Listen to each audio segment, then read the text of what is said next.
right, so I'm going to introduce here Donald Hoffman.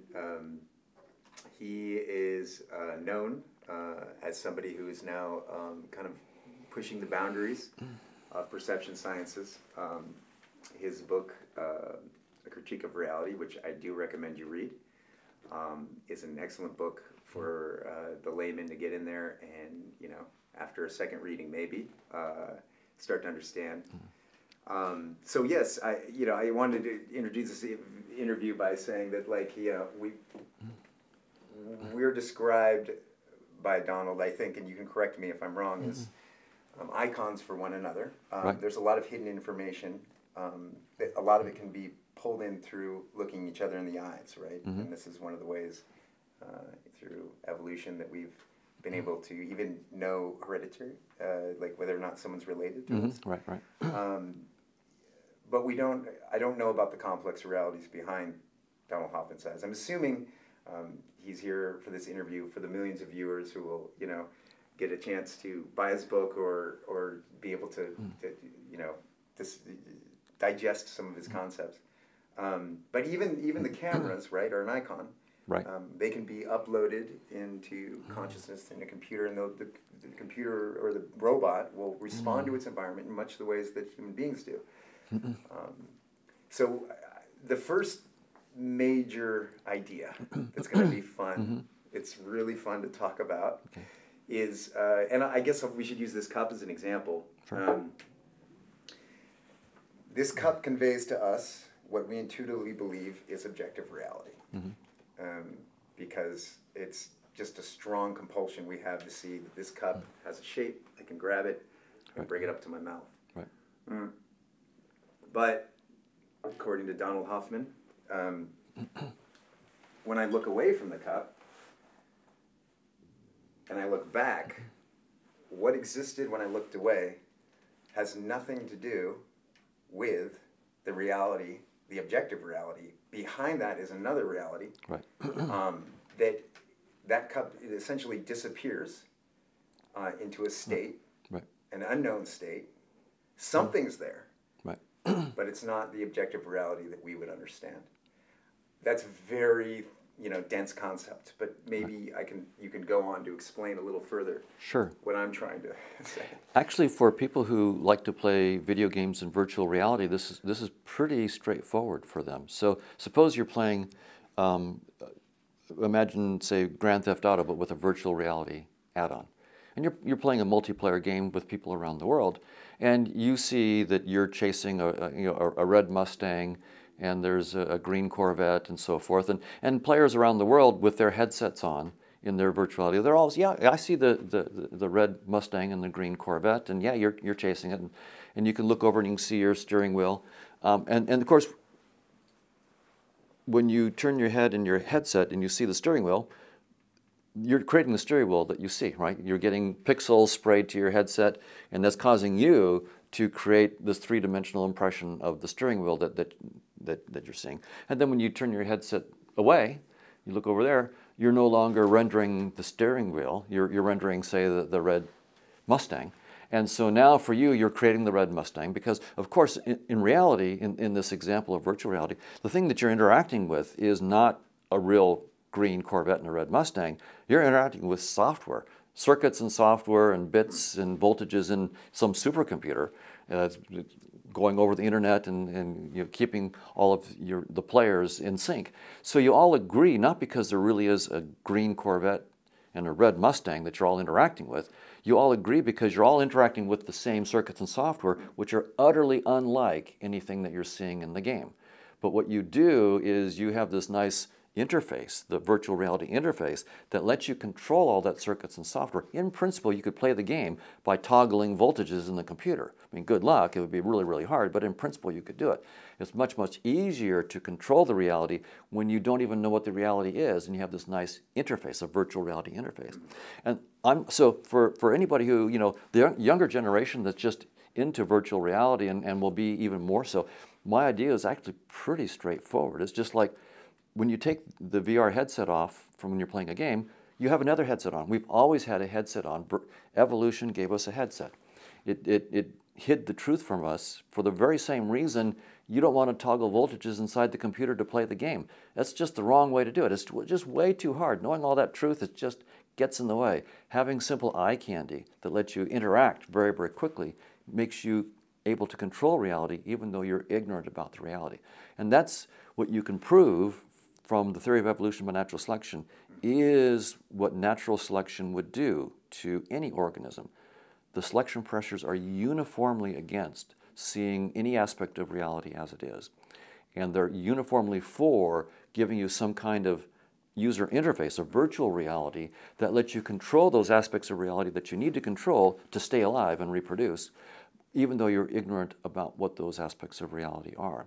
So it's natural for us to think that it's more fit to see the truth. Creatures that evolved to see reality as it is, we would assume would have a competitive advantage in, the basic functions of life, feeding, fighting, fleeing, and mating. And that therefore those who saw reality as it is would be more likely to pass on their genes, which coded for the more accurate perceptions. And so that we could be, confident that we're the offspring of those who saw reality more accurately. So that seems intuitive, and in fact, very, very bright colleagues of mine who study evolution have said that. But even though it sounds intuitive, when you actually look at the mathematics of evolution by natural selection, in particular something called the replicator equation, and actually run simulations of the replicator equation and then do theorems. So the simulations I ran with Justin Mark and Brian Marion, my graduate students, and the theorem was proven by Chetan Prakash. I mean, I brought him the idea and said, I think there's a theorem here, and he had the mathematical chops to bring it home. And what we find both in the simulations and in Chetan's theorem is that organisms that see reality as it is go extinct when they compete against organisms of equal complexity that see none of reality and are just tuned to the fitness payoffs. So in other words, seeing the truth will make you extinct. Seeing a virtual reality that's been shaped to give you just the symbols you need to do what you need to do to stay alive and reproduce, that's what evolution favors. And so, to be very, very explicit, three-dimensional space, as you perceive it, is absolutely nothing like objective reality. Nothing like it. It's just like the virtual reality that you see with your headset on with the Grand Theft Auto kind of analogy is nothing like the circuits and software that are running the game. And so this is all just a virtual reality. And so space-time is just our virtual reality. Think about it like the user interface on your computer. You have a desktop with icons. Well, we have a three-dimensional desktop, what we call space-time, and the cup is just an icon, just like you have icons on the desktop of your computer, like when you're writing an email or writing a book, you have a little blue icon in the middle of your screen for the email you're writing. It doesn't mean that the email in your computer is blue and in the middle of your computer. I mean, it's silly. So the stuff you see on the screen in no way resembles the reality that you're interacting with, and it's not there to show you that reality or to try to resemble it. It's there to hide the reality and give you simple icons that let you control the reality. So I think the idea right now, for my generation, is a little hard. We are not used to the VR technology. I think for the next generation, where they'll be spending much of their day in virtual realities that are just as compelling and immersive as everyday life, it'll be a no-brainer to take off your headset and go, what about this? Perhaps this is a virtual reality as well. And I'll say, as it happens, yes.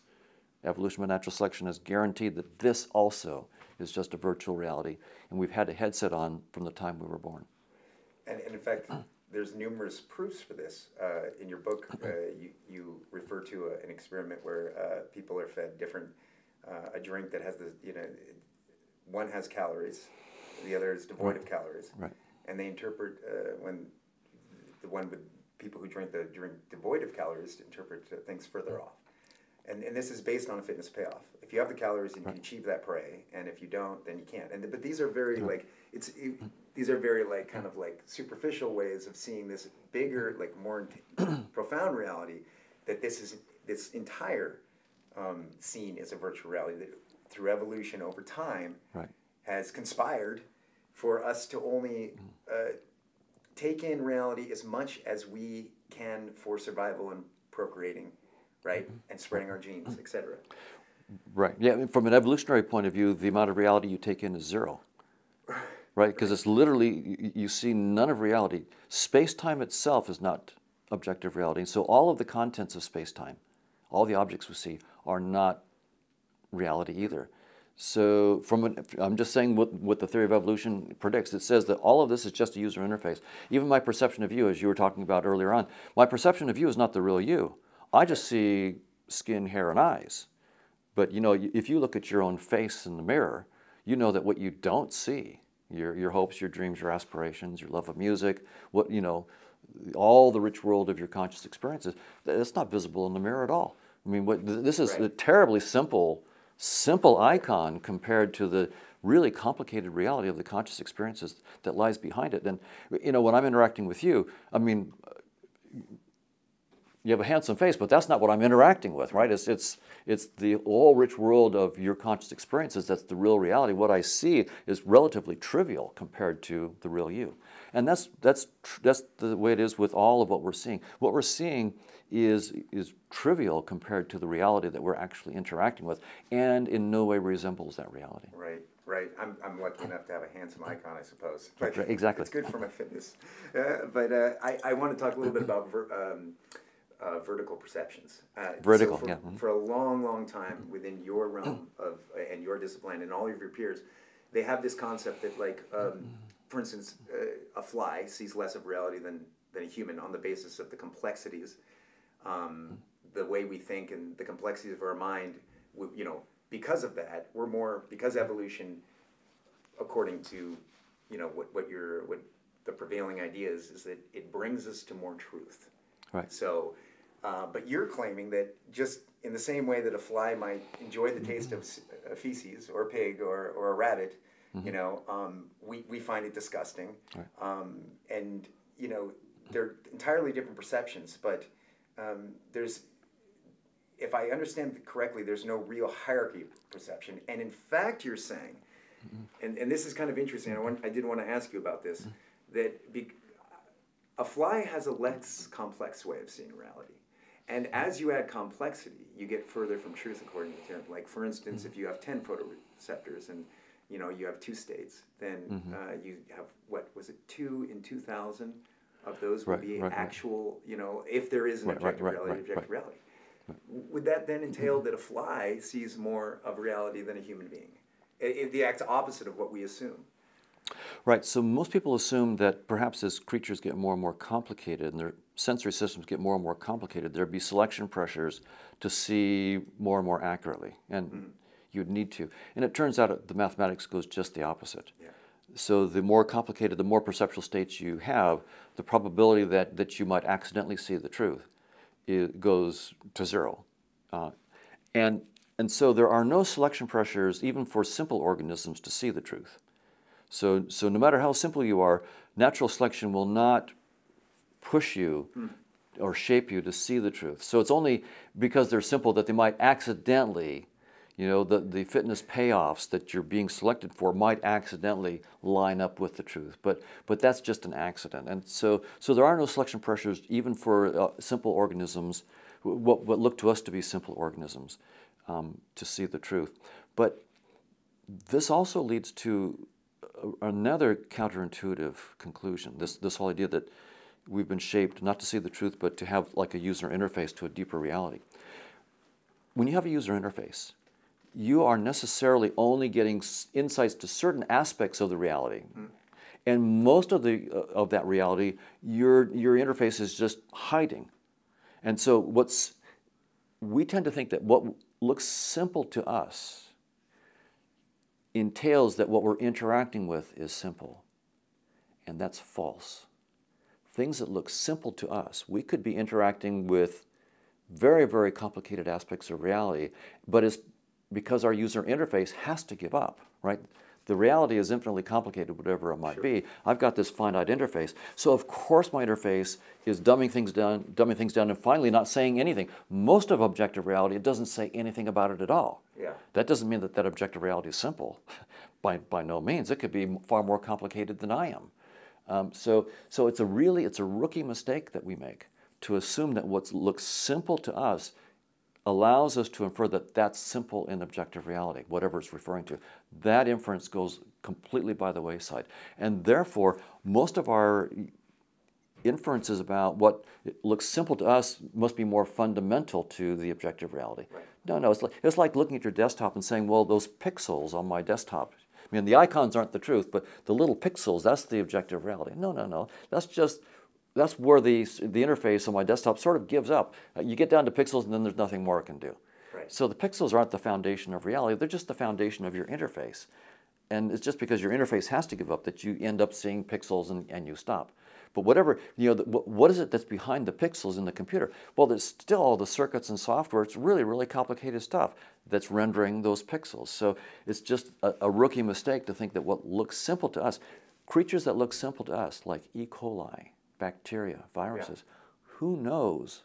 Who knows what we're interacting with in objective reality? It's just wrong to think that what looks simple to us is pointing to a reality that's really, really simple. Far from the truth. And so one of the examples I liked in your book, and I like analogies because they're really useful, is you talked about the critter and stuff. And Right. It was an analogy, and it was based on this critter, and it could only see in gray and black. Right. And you're trying to express the idea that this critter, in order for it to survive in its environment, it's going to select to see fitness payoffs as opposed to truth. So if it were to see truth, it would see proportions of things. Right. It would see a lot of food or a little food. But if it looks for fitness payoffs, it sees just this narrow scope of the right amount of food that I can attain. Right. So in that respect, and I think it's hard to make the leap for people to see what I'm looking at around me and how I've evolved to see things that are just for my survival. Right. And so one of the things that I had a hard time contending with was this concept that the consistency of the reality behind the truth reality. Like, for instance, even that critter, even if they're looking at truth, isn't really seeing what's really behind reality. But there's a consistency there. And that's what's interesting for me, is that both you and I look at the cup, we look away from the cup, we look at the cup, but for some reason in that specific area of space-time, because even space-time doesn't exist in this bigger reality, there's something consistent. Right? And so that's why I think that a lot of people criticize you for solipsism. Like we're creating it all, we're making it all up. But you're saying no. There is something objective out there. We just have no idea what it is. Exactly right. What do you have to say about the consistency of our space here? Right. So again, I think it's really helpful. It might sound really bizarre, but for people who play in virtual reality, it's sort of trivial what I'm saying. The example I gave before. So you've seen this red Mustang and the green Corvette, and all this. It's a multiplayer virtual reality Grand Theft Auto game. So all the players agree. Yeah, there's a red Corvette, there's a green Mustang, and yeah, the red Corvette is going faster than the green Mustang. Everybody agrees, so there's complete consistency. But in fact, there's no real thing as a red Corvette or a green Mustang. All it is circuits and software. But because the reality, all the players have a similar interface to the supercomputer. And that's because of our evolution. That's right. So because we're members of the same species, we have a similar interface to that objective reality. So there is an objective reality. So I reject solipsism, which is the claim that all that exists is me and my perceptions. So I mean, I have life insurance. I'm betting my hard-earned money that something, my family would exist even if I died. And so I'm betting against solipsism. And in the virtual reality example, you can see that the VR example is not saying solipsism. It's saying there is an objective reality, which in that metaphor is the circuits and software of the supercomputer that's running the VR simulation. The reason why all of us, well, first, all of us are in real time rendering the red Corvette the red Mustang and the green Corvette. We're rendering them anytime we move our headsets in the right way, right? We see the red Mustang. And I might be seeing a red Mustang while you're looking over there and seeing the green Corvette. We're all interacting with the same reality in this metaphor, which is the virtual, the supercomputer with its states and circuits and software. But so it's not a solipsism. There is a reality. Right. It's just not like Corvettes and Mustangs. It's something completely different. And so I'm saying, yeah, we all agree that we see a cup and we see three-dimensional space, we see this table, we all agree. And even when I'm not looking at it, you can still see it. No surprise for anybody who's played in virtual reality. We're just rendering it when we need to, and we don't render it when we don't need to, because we're garbage collecting the stuff that we don't need. We're saving memory, and we're only render it on the fly as we need it. And so that's not solipsism. That's just, there is an objective reality that that we're all immersed in. It's just that we assume that we saw it. It's just, and we don't see it. It's like someone who plays virtual reality, again, Grand Theft Auto, and assumes that what they're playing with is real cars, and real Mustangs and real Corvettes, and they have no idea that it's all in the headset and all in their mind. This next question, I kind of want to go out on a limb and maybe get you to speculate a little bit. Okay. So one of the things regarding our fitness-based truth, our fitness-based ways of receiving reality is that you have a number of scenarios, and some that we find like almost dramatically despicable in the animal kingdom, where a firebug will attract a mate. It will mimic the mating ritual, a larger bug, and then when the other bug comes, thinking that they're gonna, have an engagement and get to procreate, the bug instead eats the other bug, right? And we see a lot of behaviors in humanity that, and I'm trying to bring in the idea of the question of morality. Right. This idea. Now, someone could take this idea and say, well, accordingly, if this is my virtual reality framework, then why not? Why shouldn't the world be a game of Grand Theft Auto? And in fact, it's one of the most popular games, right? We're fascinated by it, and we're actually, it's something that compels us, right? But yet, everyone looks at these kinds of things as, socially unacceptable, et cetera. Right. So someone might use this to justify this kind of behavior. Furthermore, and this is a more interesting kind of in-depth concept. I'm throwing a lot at you right now. But, sure. In all of our hero stories, the hero engages with risky behaviors that often are selfless, right? And we get this idea that like for instance, a whistleblower, they risk their, against their better judgment, one might say, their survival payoff to bring to humanity a corrupt measure, a corrupt activity that they can, maybe fix, So, is it possible that the whole concept behind, our moral landscape is that these people, because they're rejecting survival benefits, they're seeing a deeper part of reality, something that's beyond our virtual, headset, and they're actually risking their own, their imperative to simplify their reality to get what they want, and doing something that is novel and moral. We all have an attraction towards these people, or the concepts that embody these people. Right. So when we see altruistic behavior, we tend to think that that's a higher moral kind of behavior, and we tend to applaud that. And we tend to look down on things like siblicide, killing your own siblings, your brothers and sisters. Now we would view that as just completely wrong, whereas altruistic behavior we would view as very, very good. And of course, I share those feelings, but when I ask myself, do I have a deep understanding about why something should be deeply right or wrong? Is there a deep, deep understanding for morals? I have to admit that I have never seen a theory that I find deeply explanatory about morals. I've never seen anything ever that makes me feel like, yeah, we understand what's going on with morality. And I'll give you I'll tell you why I'm not comfortable and what I would want from a deep theory of morals that I've never seen anywhere in any writing.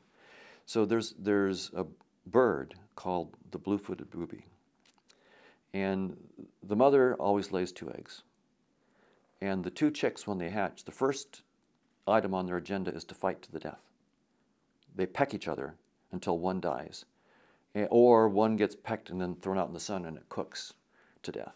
And the mother watches as one of its babies dies and the other one brutalizes it. She did it to her offspring, and she doesn't get in the way. I'm sorry, she didn't do it to her offspring. She did it to her brother or sister. Right. And she doesn't stop her offspring from fighting to the death. And when you look at why they do that, it appears that in their environment, their niche, there are not enough resources for the mother to successfully raise 2 chicks. And so she has 2 chicks and lets them fight to the death so that the more fit one is the one that she's going to raise. And so from an evolutionary point of view, it looks like the trade-off is between siblicide and extinction. And evolution has chosen siblicide over extinction. Now for humans, of course, we have moral repugnance to the very idea of siblicide. Siblings fight, of course, brothers and sisters, notorious, we all fight our brothers and sisters. And then later on we love them, but we do fight, and sometimes, quite viciously, but fighting to the death we think is just deeply wrong. Why? Is it ultimately deeply wrong?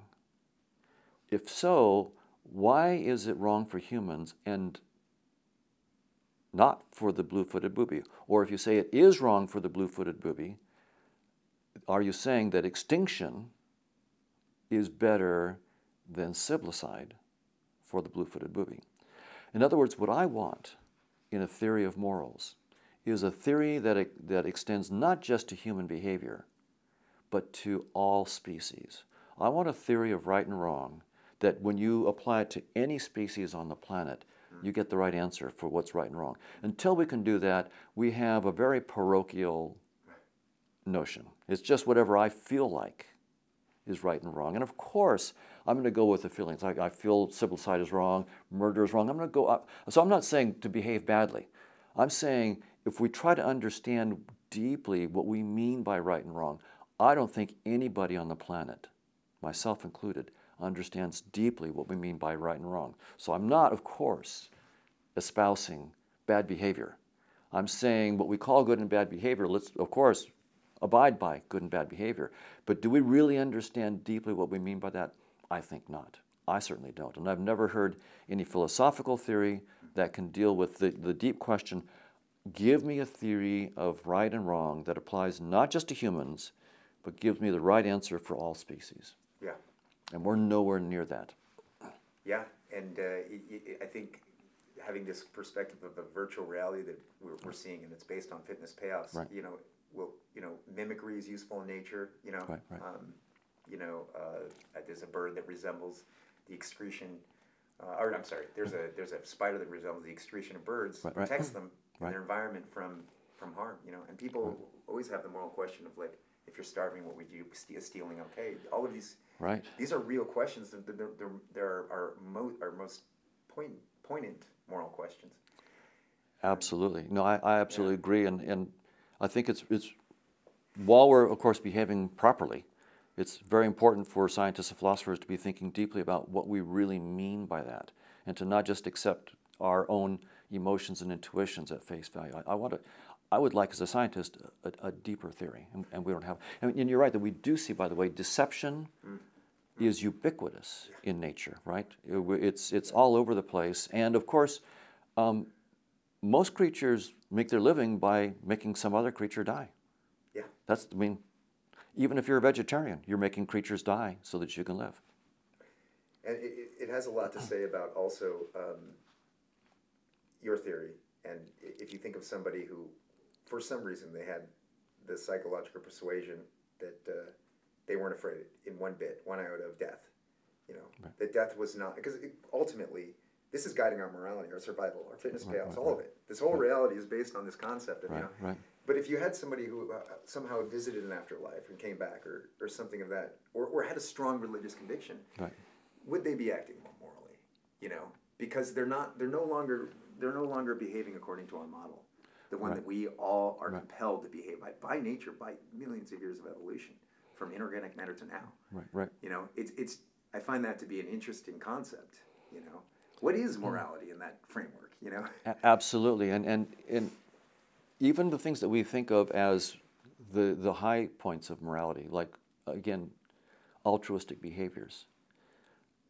From when you look at it from the point of view of evolution by natural selection, you can actually give an evolutionary account for many altruistic behaviors. It's an idea that it's called inclusive fitness.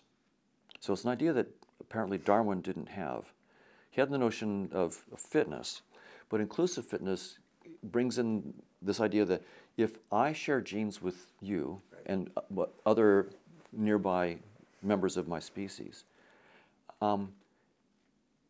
if some of my genes that I'm sharing with you encourage me to do behaviors that might help you to survive, right? but at a potential cost to me, so that I might even die, if the payoff to you is greater than the cost to me, discounted by how genetically related we are, Yeah. then that gene, the gene that codes for me to actually behave in a way that could kill me, to save you, that gene can actually propagate through the species. And so you can actually have an evolutionary account of altruistic behavior. And in fact, that's the only scientific account that we have of the genesis of altruistic behavior. So there's a squirrel called the Belding squirrel. Oh, yeah. And when one of the squirrels, so they're ground squirrels and they have burrows, when one of them sees like some predator coming, a hawk or something flying, it will emit a shriek. And that's a warning call to all the other squirrels, so the other squirrels can duck. But it's increasing the probability that the hawk will pay attention to the shrieking squirrel. The one that's shrieking is increasing the chance that it might be dinner. Right. And so here we have, so that's altruism, and that works if the gene can propagate through the whole species, if the probability that you die and the cost to you is less than the benefits to the others that share that gene.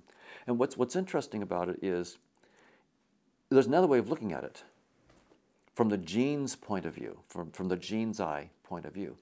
Is the genes really don't care about you, right? They don't care whether you survive or not. They just care about the gene getting into the next generation. So this is the inclusive fitness point of view. So this is a different way, this gives us a completely different way of thinking about altruism. So most of us think altruism, oh, well, that's the highest moral thing that you could possibly have, you know, if someone sacrificed. But there's another point of view that comes from evolution. And I'm not saying, by the way, that this is the deepest point of view. I'm just saying it's the only scientific point of view that we have so far. And from this point of view, what altruism looks like genes that couldn't care less about you, and they're willing to sacrifice you. They program you to do what we call altruistic behaviors, but you're just a puppet, according to this view, of the genes. And so what you call altruism, in some sense, You're not really deciding. no, you're you're good convictions. no, it's the genes don't care about you. You're the puppet. They make you look, and we praise you and so forth for being altruistic. But the genes are in some sense just pulling the puppet strings and killing you just to make it more likely that the other copies of the genes will get passed on. Now, I'm not saying that's the deepest point of view, but it's a point of view that many people don't understand. Is the deepest scientific point of view that we have so far about altruism. So again, in terms of deep morality, I've already confessed I don't have a deep understanding of morality, of what's deeply right and wrong, and a deep perspective of what we should think about altruism. And I haven't seen anybody else who's given a scientifically plausible, deep understanding of morality, none, or philosophical.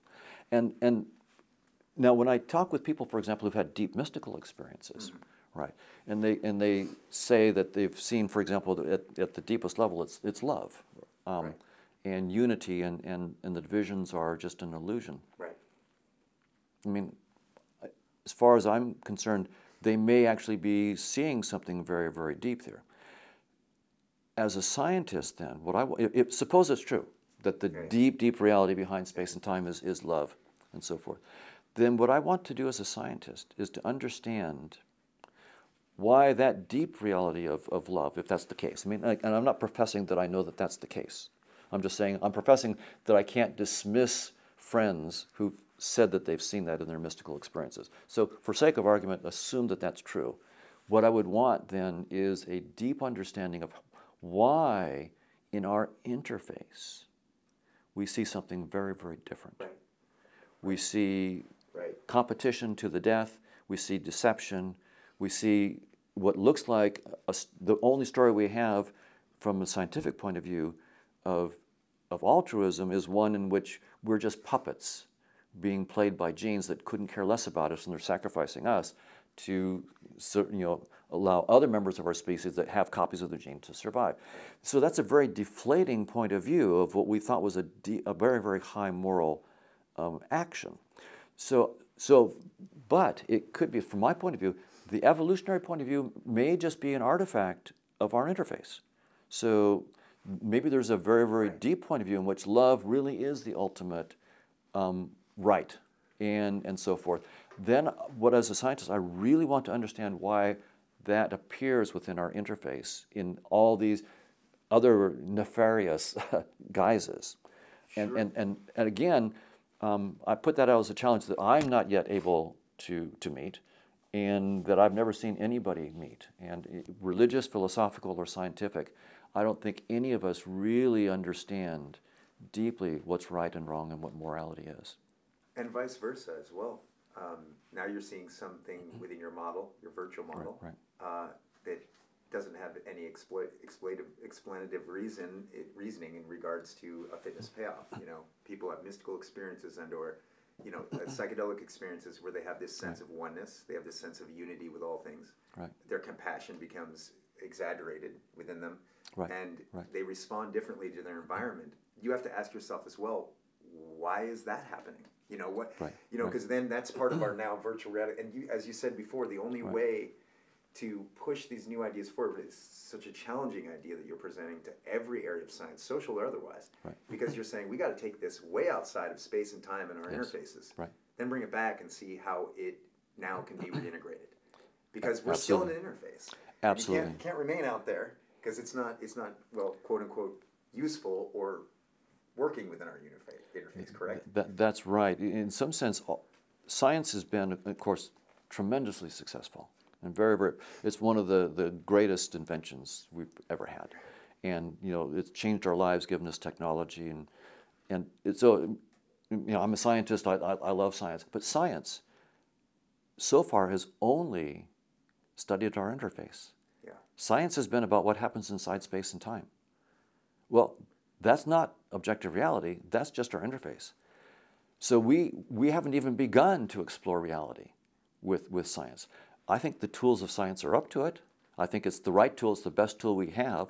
I think, of course, meditation and personal exploration is really, really critical. I think the two need to go hand in hand, personal exploration and in meditation and so forth, together with the tools of science. But I think science can begin to explore what's behind space and time, the objective reality. And it's an infinite vista out there. So we're only at the shore of the ocean. We're just now putting our toes into the water about the reality that's beyond the shore. And it's going to be fun. I mean, lots of exploration to do out there. I'm sure almost everything that I believe is false. I mean, we're just going to be blown away. I mean, we laugh at people who believe the Earth is flat and that the Earth is the center of the universe. And that was just a few hundred years ago. And we burned people at the stake who thought that the Earth wasn't the center of the universe. That was only 400 or 500 years ago. We were burning people at the stake for that. We have a consistent track record of being deeply wrong. and being deeply convinced about what we're deeply wrong about, believing that it's true. And so I think that, you know, what we have to do as scientists is to put out theories about what we think the objective reality might be, and not hold them too tightly. Always be ready to find evidence that contradicts your theories. In fact, that's what we should be as scientists. Of course, you're supposed to be looking for the evidence that would contradict your theory, and to actually tell others what experiments they could do that would potentially find evidence against your theory. That's how we make progress. Right. So dogmatism is the absolute opposite of what we need. We need a humility that says these are the best and most precise ideas we've got so far, and we're being precise so we can find out precisely where we're wrong and then evolve our theories. And so I'm looking forward to exploring as fast as we can. I want to find out what's beyond the shore that we've been on here, what's behind space and time. Yeah. What is the reality behind that? As you know, I'm playing with the idea that consciousness is fundamental. Yeah, yeah. So that's why I'm taking very, very seriously the mystical experiences of people who have, you know, who claim to have experiences behind space and time. Yeah. I'm not saying I know for sure that they're right, that what they're saying is true and a genuine insight, but I have to be open to listen to what they have to say and say, suppose for sake of argument that they're having insights. What theory of objective reality, what theory of consciousness would I have to create to capture what they're claiming their experiences are? And could I have that theory of consciousness that captures their insights? Could I then take that, get it mathematically precise, project it back into space and time, Yes. Yeah. and get back the science that we know inside space and time, evolution by natural selection, general relativity, quantum field theory. In other words, whatever theory of the objective reality, I'm playing with consciousness, maybe I'm wrong, who knows. But so I'm playing with theory of consciousness. Whatever model of the evolution of consciousness I come up with, when I project it back into space and time, I better get the dynamics of evolution by natural selection, general relativity, and quantum field theory, or I'm wrong. So the science that we've done so far, I'm not throwing away the science we've done so far. It's wonderful. It's a constraint on any deeper theory that we come up with. The deeper theory needs to project back into the science of the interface. If it can't project into the science of the interface, or a generalization of the science of the interface, Right. like a science in the interface that actually, for example, brings quantum field theory and general relativity together into some kind of more unified mathematical theory. If I can't do that, then the deeper theory is wrong. So this is science in the sense Right. that I can tell you what I have to do, and if I can't do it, I'm wrong. Right. So it protects the theory from, you know, people entering into an emotive experience of nonsensical kind of realities. Like maybe the prevailing science right now might be modified or generalized, but it doesn't need to be rejected, and it shouldn't be rejected because Right. there's a huge, you know, history behind it. Right. There's a structure that we use according to our virtual reality. Absolutely. Yeah. I would just echo that in the sense that I think most scientists would say that none of our scientific theories are true, right? I've never seen a scientific theory that I would say is true. I think that all the theories I've ever seen are wrong in some respect. So general relativity and quantum field theory contradict each other, right? We know that there's something deeply wrong, and yet there's something also deeply right about them. They have captured something, and so as scientists, of course we have to take the best tools that we've got so far, and we're always trying to figure out where they're wrong so that we can get to the next step. But they're not trivially wrong. There are a lot of experiments that they can account for. And so the fact that they can account for many, hundreds, thousands of experiments means that any deeper theory needs to give us at least that scientific theory, but hopefully a generalization. So it might sound contradictory. So I would say on the one hand, all scientific theories are false. On the other hand, they're not trivially false. Right. And any deeper theory needs to be able to, get what the current scientific theories do get, but then get something deeper. And like you said, even though you brought up a lot of examples of Donald, why don't you just step in front of a train if you think this is that would be dangerous, and it wouldn't be useful for you to do such a thing, because even though it is an icon that is, not reflecting to us actual reality. There is something being reflected to us that is part of that absolute reality. Right. Do you think that in your theories, you've already stated that like you're proving your theories according to probability, and this does bring me into another criticism, but you're Okay. according to probability. So you're not even positing that there's necessarily an objective reality beyond our interface theory of perception. You're saying that there might not be. Right. We Right. may be just trapped in this maze of interfaces, Right. like you said, conscious agents working together, experiencing, Right. choosing, and then acting, and then it's like this just a giant network within Right. that. Right. But it also could be an objective reality out there, correct? Right. Right. So of course the ultimate answer is I don't know. Right. So all I've been able to do is to show that one of our best scientific theories to date, evolution by natural selection, entails that space-time and objects are not the final reality. It entails that. Now, whatever I say beyond that is a new leap, right? So it's not entailed by the theory of evolution by natural selection. So for all I know, solipsism could be true. I mean, I don't think so. I'm not betting on it. In fact, as I said, I've got life insurance, so I'm betting against it. But as a scientist, what I have to do is propose a theory of objective reality, make it as mathematically precise as possible, then project that theory back into space-time where we can actually do experiments and make predictions about what we'll see. And so I do think that my working hypothesis is that there is an objective reality outside of space and time. And I'm proposing that it is consciousness, and I have a mathematical model that I call conscious agents. It's mathematically precise. We're working on a dynamics of it, and it's quite interesting. And if it works out, then we will be able to actually make new predictions about what happens behind the interface. We'll be able to understand how space-time interface is related to this deeper reality of conscious agents, and then we'll be able to hack the interface. Right, so think about it this way. Someone who is a wizard at Grand Theft Auto, I mean, all the other players would be really amazed at this. They can do all sorts of things in the game that I can't do, and they know all the tricks. But now imagine someone who actually knows the software behind Grand Theft Auto. Right. They actually know the code. They know how to go in there and change stuff. They can do stuff that the wizard of Grand Theft Auto would be completely stunned. They can change the parameters of the game. They can change the existence of cars and the colors of cars. They can do anything they want to. And that's the potential technology that's going to open up if we can see what's behind our space-time interface and how this deeper reality that I'm playing with conscious agents, how it projects into our interface. Once we understand that, if that's on the right track, it's going to open up technologies that are mind-blowing. Yeah. We'll be able to play with the parameters of space-time itself. Yeah. I want to digress just for a moment and bring up a criticism I think that you've expelled, but I'd like to bring it up again because I've been thinking about it, and I'd like to hear your response to it in more detail. So you do argue for the idea of what we call universal Darwinism, universal Darwin ideas, Darwinism, but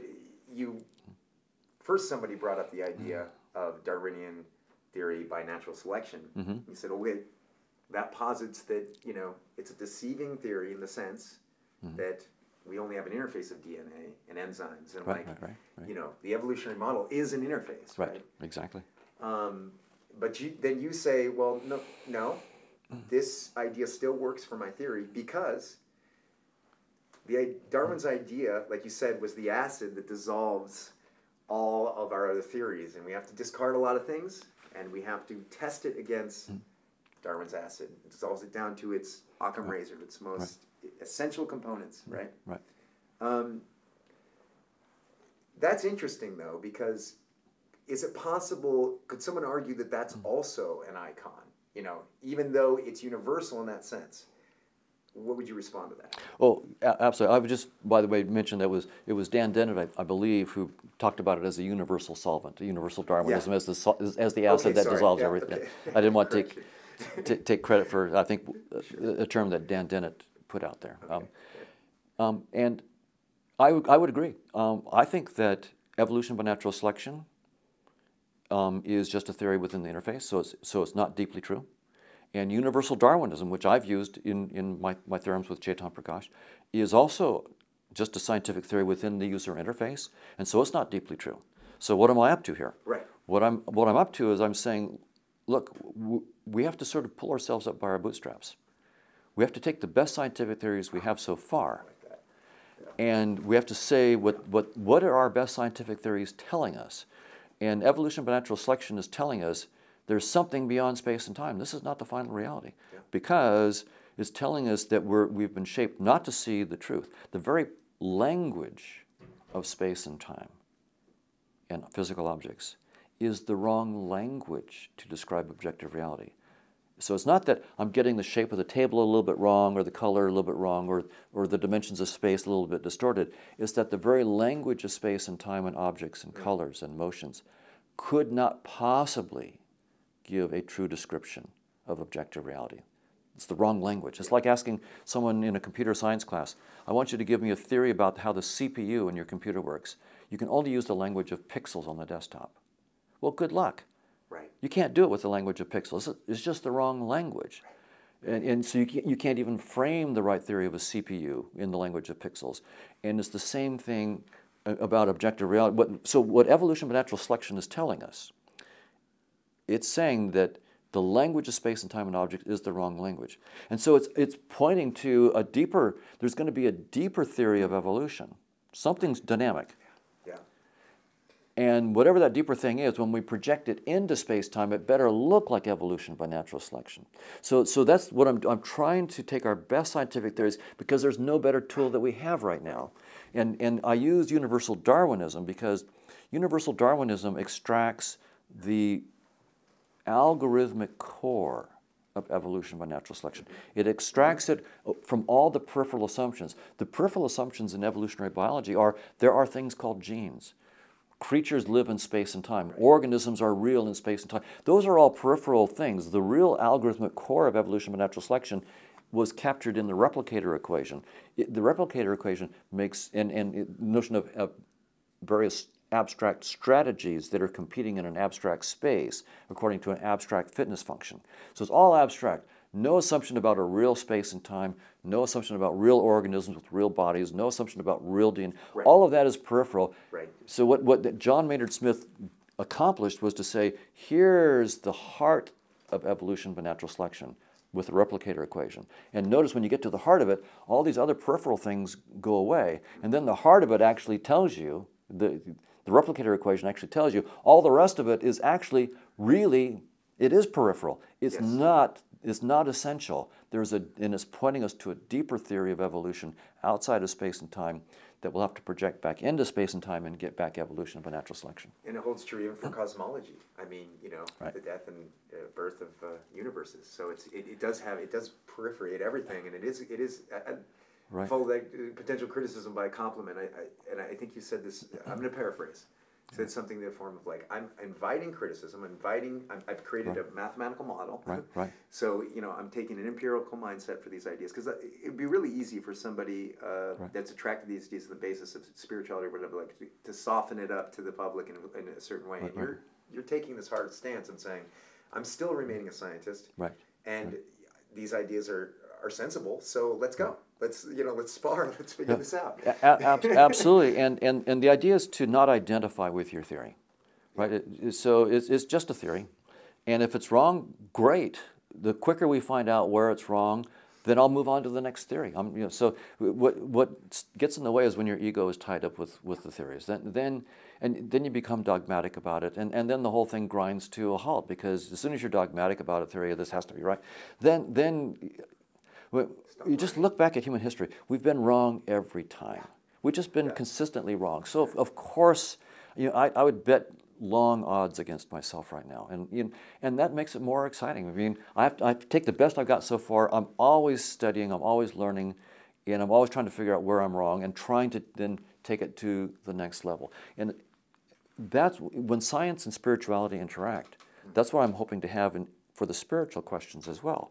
Instead of having I think many spiritual traditions have lots of deep insights from years of, millennia of studying consciousness and so forth. I think they have a lot of deep insights, but they probably have a lot of nonsense. And we have to be able to sort the insights from the nonsense. Right. And if we never even allow the possibility that something that we believe is nonsense, then we'll never be able to discover that it's nonsense. So dogmatism gets in the way. And so, of course, now scientists as individual human beings are just as dogmatic as anybody on the planet, right? Yeah. You don't check your dogmatism in at the door when you become a scientist. But science as a social institution, that institution is non-dogmatic, because what it does is it forces scientists to be precise about what they're claiming, Right. and to then state what experiment you could do that could potentially prove them wrong. And then even if I'm not going to do the experiment to prove myself wrong, Right. Joe over there, he's going to do it because he's competing with me. So other scientists will be working to try to show that your theory is wrong. And that's how, as a social institution, science is non-dogmatic. And so that's what we need to bring to even our spiritual ideas. I would like to take our deep spiritual insights, and I think that we do have some spiritual insights, and then put them on a more formal basis to the extent that they can be. Can we make mathematically precise the insights? And then can we turn them into testable predictions, experiments that we could do? Then we can actually begin to take the deepest questions that are most important to us as human beings. Why are we here? What is life about? Why is there evil? Why is there pain? What happens after death? These are the big questions that we all want to know about. Why shouldn't we use the best tools that we have, namely the tools of science, precision, experimental testing, to try to bring the insights of the spiritual traditions with the tools of science to answer these deep questions? Right. And it's a humble and more playful approach to the whole situation. And as you said before, all of our scientific theories have been wrong. They've been proven wrong, and they're evolving in that sense. Right. Holding loosely to your beliefs, but using them Right. as a platform. Otherwise, you're not going to accomplish anything. You have to care, right? Absolutely. That's a really good point. It's actually a real practical point that you raised for me as a scientist. Because on the one hand, I'm saying almost surely my own theory is wrong. On the other hand, you have to, if you could take it so far and go, well, then I'll just give up, Right. We've never been right, so, just throw in the towel. Yeah. And you don't want to go there either. So what you have to have is the idea that we've been wrong, but we're getting deeper insights somehow. My current theory is probably wrong, but it's interesting enough, and I don't have any better thing to pursue. Right. And I don't think there's any principled reason why we might not be able to come to true theories. Right? So even though I've used the theory of evolution by natural selection to say that our perceptions don't show us reality as it is from the evolutionary point of view. From a deeper point of view, I think it's quite possible that we could come to true theories. And the fact that we haven't so far, that we've been consistently wrong, doesn't mean that we will always be wrong. And so it's an interesting thing. You want to have enough energy and hope that you're going to pursue a theory on the one hand, because it does require a lot of energy and hope. On the other hand, you always have to be looking over your shoulder and going, of course I'm probably wrong, let's find out where I'm wrong. So you have to balance the two. Yeah, and it's interesting to think that meaning and care is accented by the backdrop of a mystery called death, Right. aging, all these things, weed, all these, it is an interesting model, and it does bring up questions of like, who's the architect of this? You can only go so far into meaninglessness before your primal motivation kicks in, and it brings back meaning back to you, and the questions keep blossoming and blossoming and blossoming further. Right. And this interface is driving us in its own way, but maybe we'll be motivated by something beyond the interface at some point. You never know. Right. Absolutely. And the theory of conscious agents that I'm working on may lead to a deeper kind of motivation, and hopefully it'll explain why we have the motivations we have within our interface. Right. And it may explain, why we are afraid of death, but maybe why death isn't the final end. It'll be very interesting to see what comes out of the theory. Yeah. And, I wanted to confront the fun idea about the Beatles in Australia. Yes. That are leaving all their ladies for the bottle, And you describe illusion as a perception that fails to guide adaptive behavior. And I'm interested in that because it is a good description of an illusion. But at the same time, I thought of some counterexamples and just fun things to think about, like well, for instance, the placebo effect. You're getting a sugar pill, and yet it's adaptive behavior for you to actually 30% of people will cure themselves, through the psychology, their own psychology. Right. Or for instance, like let's say counterfeit money. It's an illusion, but it has a major fitness payoff until you get caught, right? But I mean, exactly the idea there is that would you revise that description or explain it differently as an illusion? Being an illusion if it fails to guide adaptive behavior. Oh, I see. Yeah. So yeah, I see your question. So yeah, the standard definition of an illusion by my colleagues in the field of perception is that an illusion is a perception that doesn't match the truth. Right? That's what they say. Right. And I've said that's too strong because according to evolution, none of our perceptions match the truth. Right. And yet there is an important distinction. When I show you a sugar cube, there's something different than if I show you a line drawing of a cube that looks like a cube. And the one is in some sense an illusion. The line drawing is an illusion of a cube, whereas the sugar cube is not an illusion of a cube. And so there's some sense that distinction is important. And so what I've proposed, as you pointed to, is I propose that the difference between the sugar cube and the drawing of a cube is not that one is true and the other one's false. It's just that one guides adaptive behavior. For example, feeding. With a sugar cube, I can pick it up and eat it and get calories. Whereas with the Necker cube, it's telling me I should be able to grab it, but I can't grab it. So it's giving me false, information about what I thought would be adaptive actions. So now, in the case of deceptions in nature, sure, right? So we've talked about like orchids will deceive bees. They'll pretend they'll look like a female, or and so in that case, that the orchid is actually putting out an illusion of a female, because for the bee's perception of the orchid is an illusion because it is perceiving a female, but it's not guiding adaptive behavior for the bee. Right. Now, from the orchid's point of view, putting out what is an illusion for the bee turns out to be adaptive for the orchid. So it's the bee that's having the illusion. The orchid's not having the illusion. Right. Okay. No, That's how. So I think the definition still works that way. But that's why I had to go in a little bit of more detail because it's simple, but it's a little tricky. Yeah. I was hoping that you'd have an answer for that. I'm sure. I didn't think I was going to put you on the spot. So that actually makes. Oh, and I want you to try to put me on the spot. Yeah. I mean that's the whole point here is to put me on the spot. Right. I would have a difficult time at that. I'm just enjoying like the interaction and you just like feeling in the flesh of this whole idea. But I go on to something fun like the whole concept you have in your book about the beauty being in the eye of the beholder. Yes, right. Right. And the experiments that you did, and even some of the predictions you made, that men, if you take identical photos of a woman and you enlarge the sclera and the annula over time in a woman, it shrinks, right? And it's the area around the right. Anola, So the limbo ring. Limbo ring. Right. Sorry, the limbo ring. It shrinks over time. Statistically. Statistically. That's right. So you can take a photo that's identical of a woman and put it in front of a male, and he's gonna like code for fitness in those photos, and he's going to, if you just Photoshop it and make that blackened area a little bit larger in the woman, he'll find it more attractive, and it's based on the fact that it codes for youth within the woman. Right. Yeah. Right. So part of this now, this is standard evolutionary psychology, right? So this is not my new ideas about perception and reality.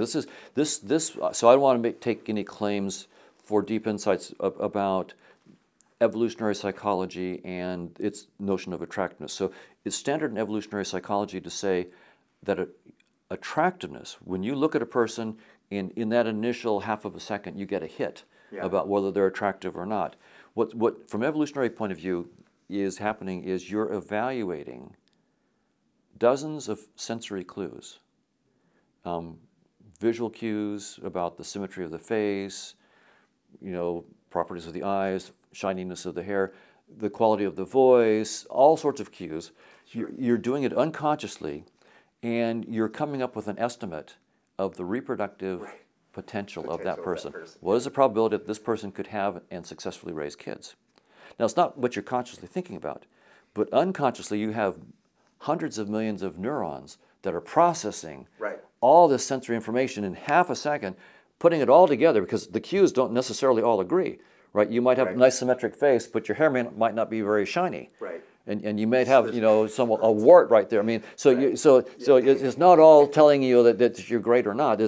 So it's a really... It's not only physical attributes, right? It can also be mental attributes that you can derive from speaking with that person, maybe? That would be later on, right? This would be an initial, like this initial attractiveness is like what you just get in half a second, that initial hit. And there you're literally, according to evolutionary psychology, and I think it's onto something, you're estimating the reproductive potential of the person. And again, that's not what you're thinking. You just find them attractive or not. And so using that general framework, I and some of my students, I can mention a couple of other names, so a couple of my students looked at some features of the eyes that I thought and they thought would be affecting this computation of the attractiveness.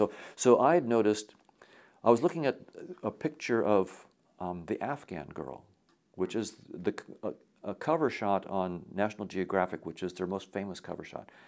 Most people have actually seen it. The Afghan girl with the thing wrapped around her head, and she's got these eyes that are just, you can't stop looking at her and her eyes.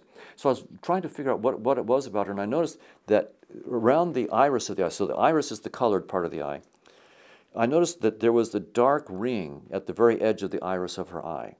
And that dark ring, together with her dark pupil at the middle of the iris, there's the dark pupil where the light actually goes through through your eye into your retina. They're so striking that it was almost like a bullseye.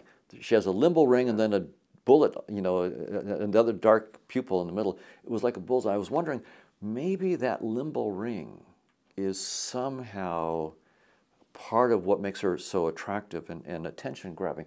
So to check that, I informally looked at a bunch of pictures of infants through older adults, and informally I started to notice that in infants, that limbal ring was really quite distinct statistically, and there are some infants that don't have it, but statistically, it seemed to me that the infants seemed to have a nice, thick, and well-defined limbal ring, and as people got older, it became less thick in proportion to the whole eye and less distinct. And that then means that the limbal ring, its distinctness and thickness, is correlated with youth. And it turns out things that are correlated with youth are correlated with the reproductive potential. The younger a woman is, the more likely she is to be able to reproduce. A 50-year-old woman is much less likely to reproduce than a 20-year-old woman. Right. For men, the correlation is not as strong, but it turns out that the distinctness of the limbal ring is also associated with health. Yeah. You have to have a clear cornea. If you have some kind of problems with your cornea that do happen with age, where it becomes less clear, then you can't see the limbal ring as well. So because the limbal ring looked to me to be correlated with youth and health, I predicted that it would be more attractive if you took two pictures of a woman's face or a man's face, put them side by side, same picture, and just doctored up the limbal rings to make them a little bit more distinct in one of the faces. I predicted that it would be more attractive. And so my graduate student, Darren Peshek, was deeply involved in this work. And he and a number of undergraduates scoured lots of pictures of faces and found that statistically, what I thought was intuitively correct, they found was in fact the case, that statistically the limbal ring really is more distinct and more visible and a bigger part of the eye in infants than in adults. So then Darren and his undergraduates worked and did this experiment. And so the subjects had to, we showed them a bunch of faces. It was two faces in each trial. They were the same face, but one had limbal rings, the other one didn't. And we just asked the person, just tell us which of the two faces is more attractive. And a lot of times the subjects would go, well, How can I do that? They're the same face. I mean, they look exactly the same. Right. We would say, well, you know, humorous. Just pick one, and so they would do it, and they, well above chance, pick the one that had the limbal rings. And so here we are. We're finding that you have this algorithm built into you. That's going and looking for the limbal ring and looking for the distinctness. You have no idea that it's doing that, and yet, but you just know the result of it. This person is more attractive than that one, and so there are dozens of cues like that. So I worked also on the iris width. So I noticed, again, looking at pictures of babies and adults, that the colored part of the iris is almost 90% of the eye in infants. But by the time you're an adult, it's about 41% of the eye. And again, my graduate student, Nagar Samak Najad, and her undergraduate students working with her checked that and found statistically, again, the iris is big proportion of the eye in infants, and it drops to about 41% in adults. And so she did the experiments where we, in female eyes, we have two females face to face, side by side, same picture of the female, and we just widened the iris just a little bit in one of them. So it made the irises just a little bit bigger, which would make the woman look just a little bit younger. Yeah. And we predicted that men would find a woman whose iris was just a little bit bigger more attractive because she would be just a little bit younger. And we did it, and again, the men would look at it, and some of them would go, "It's the same woman, how can I do this? I mean, how can I say one's more attractive?" And when we ask them, just pick one, they, well above chance, pick the one with the larger iris. That's amazing, yeah. So this is, what's nice about this, I'll just say, is that we're using evolutionary theory, not to talk about what might have happened a million years ago. Right. We're using it to make a new prediction about what will happen in an experiment we haven't done yet. So this is, a lot of people think evolution is just so stories about the past and who could ever test that. No, I was using it in my team, so Darren Peshek and Nagar Samak Najad, my graduate students working on this, we were using evolutionary theory to make risky predictions about the outcomes of experiments that we hadn't done. Yeah, and it's interesting too that we're running out. I gotta stop a couple things. Okay. Yeah. So Right. depending on depending on how much longer. I've just got a few questions left, but I'm into it. So we run out of batteries before we run out of ideas. We're rolling again. Oh, yeah, I've got 440 students in it. They're all 18, 19-year-olds. I give them 2 lectures on attractiveness, 2 or 3. So I use that to teach them evolutionary psychology. But I figured that's got their interest. it's going to get their interest, and I teach them really valuable things that they can use to actually help them understand what's going on when they're dating and so forth. Navigate the whole that's right. landscape of dating. It's hard, Yeah, right, absolutely. And, cool. Right on. Yeah, and also in regards to that too, the funny thing, I was reading through your book about how a woman, what a man responds to, but so interesting what a woman responds. I actually had an ex-girlfriend when I was younger. I was kind of a reckless kind of guy, as you described in your book, maybe a little bit more rugged features, et cetera, et cetera. And she actually at one point just like looked at me and said, "I just wish that I could have my, other guy who is sensitive, is like there for me and like, wants commitment and everything like that. You just want to enjoy our time together and do your thing." And she goes, "I wish I could have him and then just have you on the side." And then I was like, I connected that with the idea that like this woman that we're describing who's ovulating, she suddenly has this experience where she wants a guy who is like a little bit more rugged, maybe pushy, rugged, maybe assertive, a lot of testosterone, larger bone density, right? And then when she's not ovulating, and she's also a little more prone towards cheating during that period. Right, yeah. Right? And then when she's not, she's like, "I need to find a man who's cooperative, who's going to be there, help cook the meals, help take care of the child, and things of that nature." Those are powerfully 2 different spectrums of men. And you want one here. Right. But this one's probably better for you in the long run, right? So Right. again, we were talking about with informing people about what what's happening within them, so they don't impulsively go a direction they don't really want for themselves. Right? That's right, and also so that you don't need to be criticizing yourself and so forth. When you realize that this is just the way we're wired up. Right. So Right. it turns out that you can look at what's called the P300 in women when they're looking at pictures of men's faces. So you put on electroencephalogram, EEG system on their head, and you show these women just pictures of men's faces, and you measure the electrical activity of the brain. And if they find a man's face really interesting, attractive, they'll get something called a P300. About a third of a second after they see the face, there'll be parts of the brain that have a positive deflection in the EEG. That's the P300. So you can find out, of course you could ask women what they find more attractive, but you can look at it directly in their EEG. So, sometimes, maybe they don't want to be honest or something. You can just measure it. Wow. Wow. And what you do find is that during the high fertility phase of the month, the more high testosterone male faces get more excitement, and not as much during the low fertility phase of the cycle. And what's interesting from an evolutionary point of view is, again, this is not a conscious, cynical kind of choice that women are making.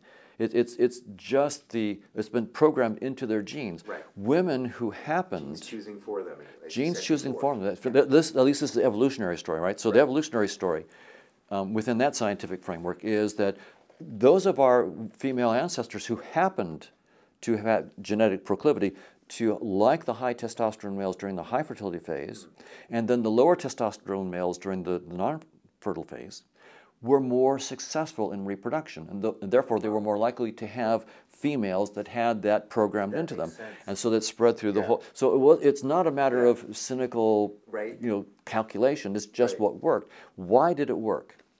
It works because high testosterone males statistically are genetically more healthy than low testosterone males, statistically. So by mating with the high testosterone male, she's increasing the probability of having better genes in her offspring.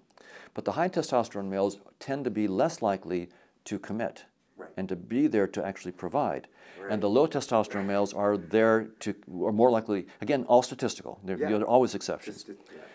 So low testosterone males more likely to be there long term and to provide the resources that she would need, especially during, the Pleistocene, when all this stuff was evolving. The sexual roles were really separate. A woman really, when she had kids, she really did need a provider. It's not so much the case in Western democracies now, right? There's all sorts of things that we have to take the burden off.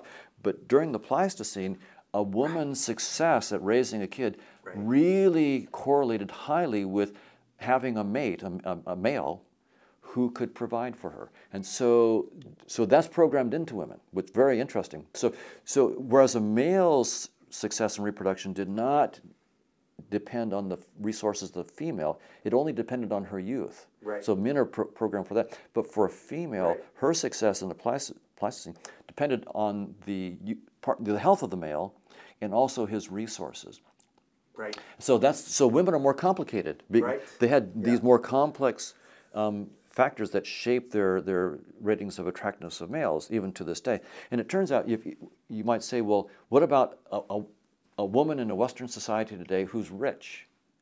Does that mean, now that she doesn't need the resources of a male, she's rich? Right. Will she be less inclined to be attracted to a man based on his resource? Turns out it's just the opposite of what you expect. A woman who's rich will be even more insistent that the man that she dates has resources. Wow. And so it's not because she's lacking resources this is wired into us deeply in evolution, the Pleistocene.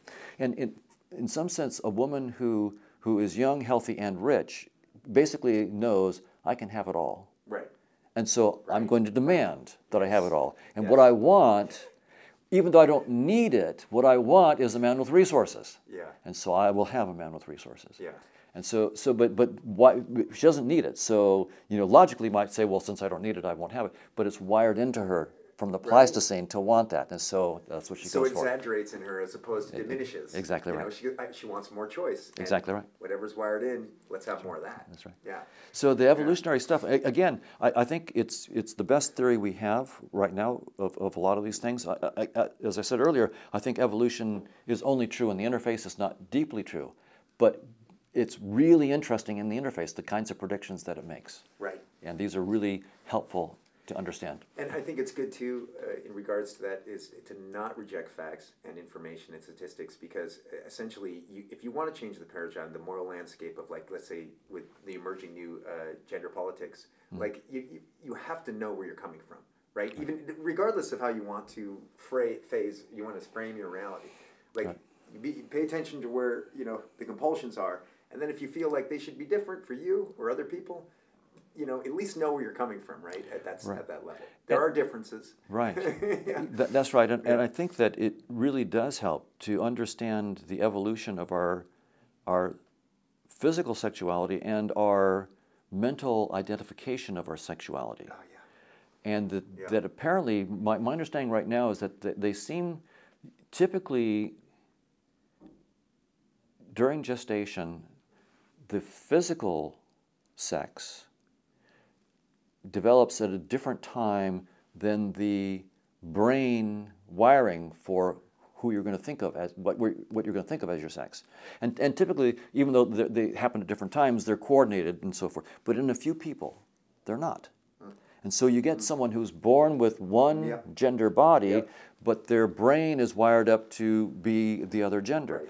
And so it's really helpful to understand that happens. It's just part of nature, and it's not demon possession or some weird thing like that. It's not some deep, deep sin. This is just what happens. Yeah, and I think just because I was reading your book, it spawned me on another path in regards to animals and same-sex interactions in animals. And there was examples where two men would be useful together to take care of an offspring, and they would bind together on that basis. So it was for a fitness. It was for the idea of making sure that your DNAs express themselves in the next generation. So it's interesting. Right. Yeah. It's been an interesting open problem in evolution to explain the natural selection pressures for homosexuality. Yeah. It's been very, very interesting. And there are some interesting theories about it. One is, and I don't think that anybody's certain about these theories. But these are interesting ideas. One is that it appears that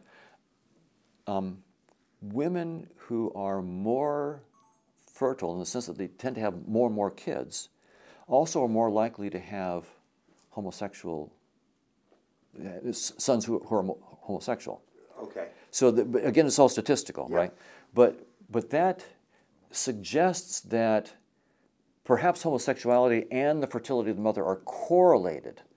And so one possibility is that even if homosexuality was not selected for, whereas the greater fertility of the woman is selected for, the selection for the fertility might increase the probability of homosexuality. Wow. So that's one idea. That's interesting. But another idea which actually says that homosexuality is selected for is the helpful uncle idea, that the homosexual males would be perhaps helpful to raise the offspring of their siblings.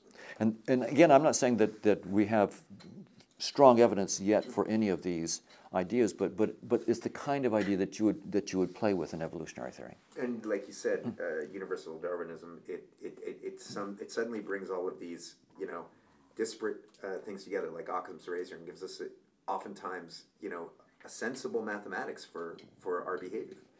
So it's a powerful theory, like Right, absolutely. It's. I agree. So I'm going to try and make physics interesting somehow, because a lot of the basis and the foundation behind your theories have to do with new emerging, with seeming contradictions in physics. About our reality, about our macro reality, the one we see every day. Because at the deepest, kind of like profoundest, like smallest levels of how we're trying to assess the nature of reality, we have. I'll just mention one of the cubism, The quantum states reflect the beliefs of the observer.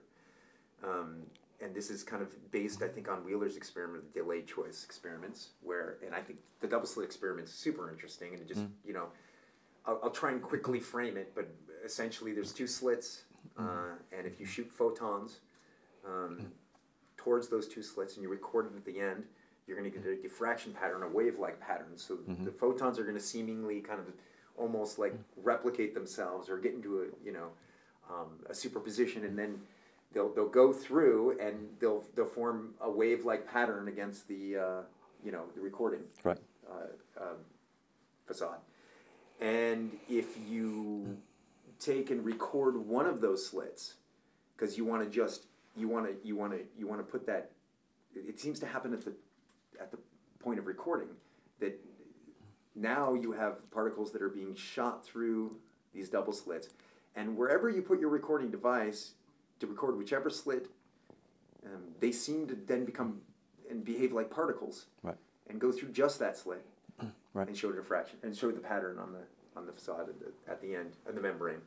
And then there's the delayed choice experiment where they're like, whoa, okay, let's figure out, like, let's wait until it's left and gone through the slits, one or the other, and then we'll record it. Going through one of the slits, and it then almost backwards in time starts to behave that way. So then we get to and I don't need to go further too much into it, but local realism, right? When particles are entangled, you can remove them at a space that it would take light a certain speed to achieve any information between those two particles, and yet you can measure them at the same time before light can even get there, and they will respond to one another, or you'll see the opposite measurement from the measurement according to the spin. That's locality, right? But we're showing that locality isn't a thing that we can stand behind anymore. And then realism is that, and like you said about this cup right here, when I look away from it, we assume that the cup's still there. But according to physics, there's no way to know the state of that particle until you observe it. And then when you observe it, it seems to interact with you at some level. There seems to be a relationship between the observer and the object. Can you connect that with your theory, or help us understand that? Right. So in quantum theory, you do have this situation where when a particle doesn't have an apparent definite position or momentum. When you write down what we call the quantum state of the particle, you'll say, well, there's a certain probability that it might have this position, or a certain probability it has this position, or it has a probability of spinning this way, but also